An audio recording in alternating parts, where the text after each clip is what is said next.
Hey, so if you're a front-end developer and you do not want to mess up your next front-end system design round, then this video is a must-watch for you. So last year I gave 40 plus interviews at big tech companies like Google, Microsoft, Adobe, and so on, and in startups like Glean. And in that journey, I made a lot of mistakes because I had no clarity on how to prepare for system design interviews, especially in front-end domain. Also, I had no clarity on what resources to follow, and I was just randomly searching on the internet. I was jumping from one resource to another, and it took me a while before I could streamline my interview preparation. So, I made those mistakes, but you don't need to repeat those mistakes, right?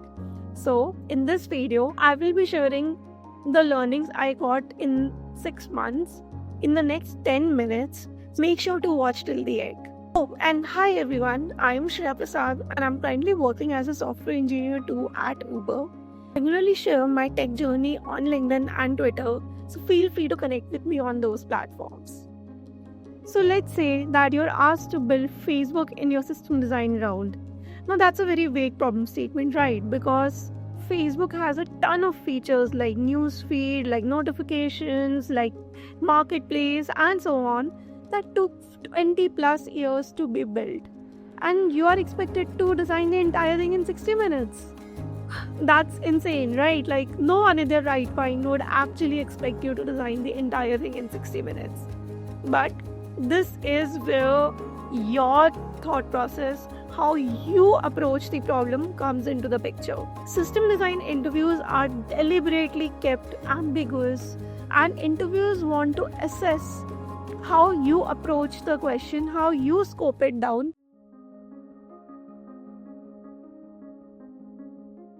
So this is where Radio Framework comes into the picture. Now, what is Radio Framework? It is a step-by-step process that you can use to approach any front-end system design interview and also give an outline or an overview to the interviewer, so that they can understand what all things you are going to cover in an interview. So let's deep dive into what is radio all about, right? So the R in radio stands for requirements exploration. This is the first step that you take when your interview starts.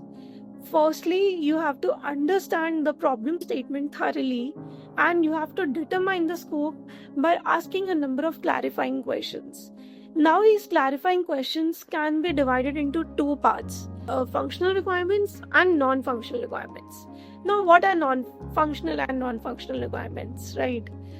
So, functional requirements are the requirements that are very essential to building that particular system or that particular product. And non-functional requirements are the requirements that are essential to how that system or that product behaves. And the A in radio stands for architecture or high-level design. Now that you have narrowed down the scope of the problem statement, the next step would be to give some high-level design or an architecture to the problem statement. So here you identify the key components of the product and you determine how they are related to each other. You have determined the architecture and you have designed a high-level component hierarchy. The next thing would be to determine how the data model would look like. This means that how would you pass data from one system to another? How would the client interact with the server? How would the data flow within the client? What kind of state management would you use? What data you would store within each component? These are the things that you discuss in this particular step. Then the next is I, and I stands for interface definition. And interface definition is nothing but API design. So you define the interface between the components and the product, and you determine the functionality of each API, their parameters, and their response. And then finally is the optimization and deep dive. So in this, you determine the possible optimizations you can make. It depends again on question to question what are the specific areas of interest when you're building the product. I found few resources online for front-end system design, but one platform that stood out for me was Front-End Lead. So front-end lead almost felt to me like a lead code, but for front-end engineers. And it consists of a front-end interview handbook that contains 22 chapters covering coding, system design, trivia, behavioral, and company-specific questions that is completely free of cost. And it also has in-browser ID that you can use to try out their coding questions and run your code snippets. And then there is also a community discussion board where you can post questions and share your tips on their public forum for discussion. And there is an exclusive Discord server as well where you can join the community for the live chat. There's also a refer and earn program that you can use to earn some rewards, and there is no subscription needed to participate. And then finally there are free blogs, there are FAQ content, you can access detailed articles, how to approach the commonly asked front-end interview questions. This is all for free. So I would highly recommend you to give it a try and check out the platform. It helped me a lot in my interview preparation journey, and I hope it helps you as well. So now that we have taken a look at the overview of Radio Framework, let's deep dive into each and every step of what Radio Framework consists of. So the first step is requirements exploration. And in this step, we are trying to understand the problem statement thoroughly and determine the scope of the problem as well by asking a bunch of clarifying questions. And this step should not take ideally more than 15% of your interview time. So let's say that if your interview is for 60 minutes, then ideally it should not take more than 9 minutes for you to gather all the requirements. System design interviews are intentionally vague and ambiguous, right? Because it is an expectation out of the candidate that you have to dig deeper into the problem statement and you have to narrow down the scope of the problem. And you have to treat your interviewer as a product manager, and you have to ask enough relevant questions like functional requirements, non-functional requirements, so that you are able to understand what is a problem that you need to solve and what is it that you need to build. And also, one point that I would like to call out here is that even if in 2 interviews the interviewer asks the same question, it doesn't mean that the interview will also go exactly in the same manner. That is because every interviewer has a different background. They might see the question in a different manner, and hence their expectation as to how the discussion should look like would be very different, right? So take this chance to find out what your interviewers are interested in and try to, plan your answers accordingly.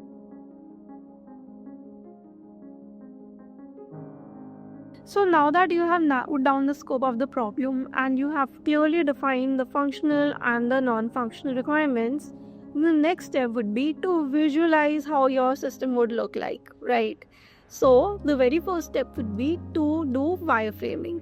Now, wireframing means like creating a skeletal layout of your product or your system, so that you can visualize how each UI component would look like. So as you can see on the screen, like this is a wireframe of a social media feed. And wireframing helps in developers by laying out the look of the UI in advance. And knowing the look of the UI is not only useful for making sure the UI is going to be clean and usable, but also it enables front-end engineers, or it enables us to identify which parts of the UI can be reused. So there are many tools that you can use to create wireframes like Excalibur, like Wireframe, or even Figma. So now once the wireframes are finished, we can now begin analyzing the UI to understand which are reusable components, which are complex components, and this analysis is fairly straightforward. So essentially what we are doing is we are trying to break down the visual layout, the UI that we have created, the rough sketch, and we are trying to break it down into components, right? So by breaking it down into components, we are essentially trying to create a component hierarchy. So as you can see, this is a component hierarchy where you can see like which component is going to interact.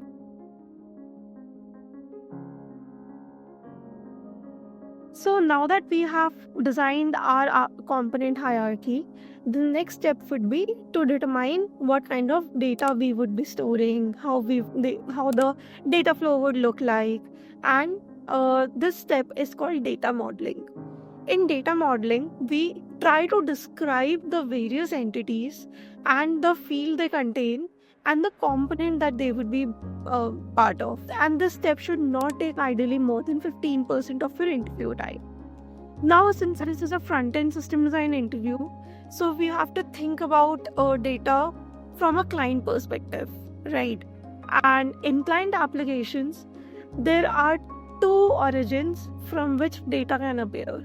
So first is server originated data and second is client originated data. So in server originated data, the data is originated from the server and it is usually part of a database. This data is meant to be seen by multiple people or can be accessed from multiple devices, right? So common examples would include like user data like name, profile picture, and user generated data like feed posts, comments, and so on. Client originated data. So this is the data that is commonly known as state of a component or an application, and this is the data that only needs to live on the client side. Now client data can be further broken down into two parts. That is data that needs to be persisted and data that not required to be persisted, or we call it as ephemeral data. The data that needs to be persisted are usually user input, like data that is entered into the input field. These data usually have to be sent to the server so that they can be stored in the database for it to be useful. There's ephemeral data that is like a temporary state of the application.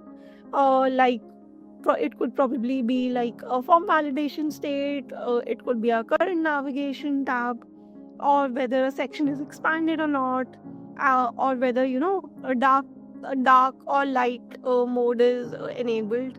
So it's usually acceptable to lose this data once the session is closed. So while listing the data fields, it is very important to understand what is the origin of the data. Do we need to persist the data?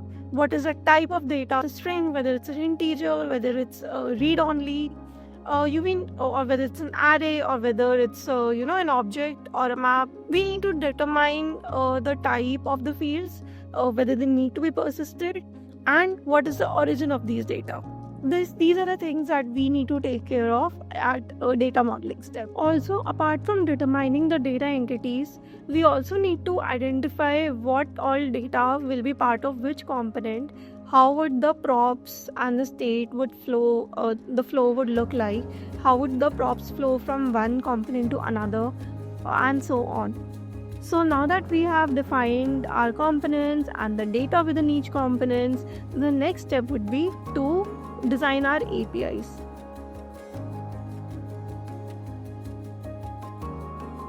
So API is nothing but a protocol that softwares use to interact with each other, right? So when we say that interact with each other, it generally means sending data, requesting data, and these softwares might be very different in their nature, right? So this protocol is an interface that is basically enabling these two different softwares to interact with each other.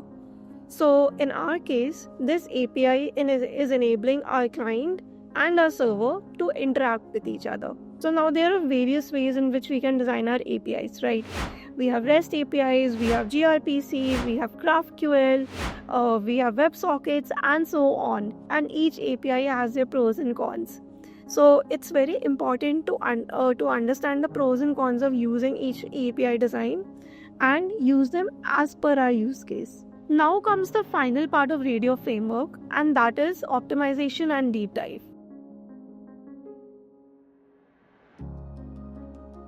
And the objective of this part is to discuss different potential optimization opportunities that can come up while you're building the product. And it is recommended that you spend around 40% of your interview time in discussing the optimization opportunities, because this part could become very vast, because optimization differs, what is it that you want to optimize, that differs from product to product. So for example, if you are building a e-commerce application or a social media, then performance would be your main focus. But if you are, let's say, building a collaborative editor, then the complexity of handling the race conditions or concurrency would be your main focus. So the focus shifts from different products because the need and features of each product are different. So what are the general optimization areas of interest that you could keep in mind?